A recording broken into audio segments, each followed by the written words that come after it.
ភាពជាម្ចាស់ការភាពជាម្ចាស់ការនេះគឺមានអត្ថន័យទូលំទូលាយណាស់បងប្អូនយើងអាច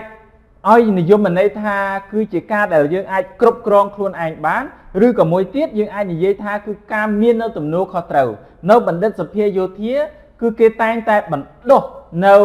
សិស្សនីតិហ៊ានទាំងអស់ឲ្យមាននៅភាពជាម្ចាស់ការឲ្យមាននៅទំនួលខុសត្រូវចំពោះតួនាទីឬក៏កិច្ចការងាររបស់ខ្លួនឯងដូច្នេះហើយបានជាទីនោះបានคล้ายទៅជាកន្លែងមួយដ៏មានឥទ្ធិពលឬក៏មានភាពល្បីល្បាញទាក់ទងទៅនឹងការបណ្ដុះ